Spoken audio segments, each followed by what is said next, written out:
മക്കളെ വല്ലാത്ത മൊഞ്ചന്നെയാണ് നമ്മുടെ ഒമാനിലെ മാർക്കറ്റ് സൈഡിൽ. ഇന്നലെ മാർക്കറ്റ് സൈഡിൽ പോയ സമയത്ത് കണ്ട ഒരു നല്ലൊരു കൺകുളിർമുള്ള കാഴ്ച. ഈ കുട്ടികൾ മറച്ചു നോക്കുന്നുണ്ട് നിങ്ങൾ, എന്തൊരു മൊഞ്ചാണെന്നറിയാം.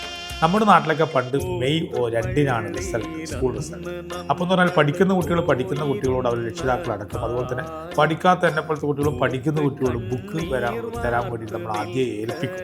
ഒരു മാസം നമ്മുടെ പണി അതന്നെയായിരുന്നു. ചട്ട പറഞ്ഞു പോയതും കീറിയതും നമ്മളെപ്പോലത്തെ പുസ്തകങ്ങൾ അങ്ങനെ ചിലപ്പോൾ എഴുതിയതും അങ്ങനെയുള്ള കുസൃതിയുള്ള കുട്ടികളുടെ പുസ്തകങ്ങൾ, എന്തായാലും ആ പുസ്തകങ്ങളൊക്കെ ഇങ്ങനെ ഒട്ടിച്ച് കാര്യങ്ങളാക്കി പഠിക്കാൻ വേണ്ടി നമ്മൾ തയ്യാറെടുക്കുന്ന ആ പുസ്തകം. ഇന്ന് അതൊക്കെ നമ്മുടെ നാട്ടിൽ നിന്ന് അന്യം നിന്ന്. ഒന്നാം സൗജന്യ പുസ്തകം കൊണ്ട് മാത്രമേ എല്ലാവരും പുതുപുത്തൻ ആക്രിക്കടയിലേക്ക് കൊടുക്കുക എന്നല്ലാണ്ട് പരസ്പരം കൈമാറുന്ന ഒരു സമ്പ്രദായം നമ്മുടെ നാട്ടിൽ നിന്ന് അന്യം നിന്ന്. അതുപോലെ തന്നെ പഠിപ്പും വിവരങ്ങളൊക്കെ ഉണ്ടെങ്കിൽ നമ്മുടെ സ്നേഹവും ചേർത്ത് പിടിക്കുന്ന നമ്മുടെ നാട്ടിൽ കൊണ്ടുവരുന്നു.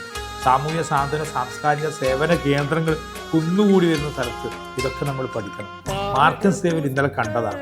അത് പഴയ പുസ്തകങ്ങൾ നിങ്ങൾ കൊണ്ടുപോകുക, നിങ്ങൾക്ക് ആവശ്യമുള്ള പുസ്തകങ്ങൾ അവിടെ നിന്ന്. പുസ്തകങ്ങൾ ഒരിക്കലും നശിക്കുന്നുമില്ല, ബാക്കിയുള്ള കുട്ടികൾ പഠിക്കാൻ കഴിയും. ഈ ഒരു ഹൈപ്പർ മാർക്കറ്റ് ഇങ്ങനൊരു സേവനം ചെയ്യുന്ന പറഞ്ഞാൽ അത് തന്നെ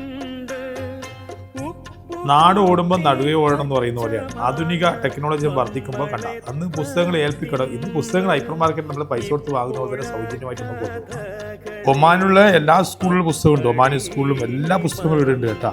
ഇതെല്ലാം നമ്മുടെ നാട്ടിലെല്ലാം തിരിച്ചു വരേണ്ട സമയം കഴിഞ്ഞ്. ഹൈപ്പർ മാർക്കറ്റ് നല്ലൊരു കൗണ്ടർ ഫ്രണ്ടിൽ തന്നെ ഇതിന് കൊടുക്കുക എന്ന് പറയുമ്പം അവരുടെ ആ ഒരു മനസ്സ് വല്ലാത്ത തന്നെ.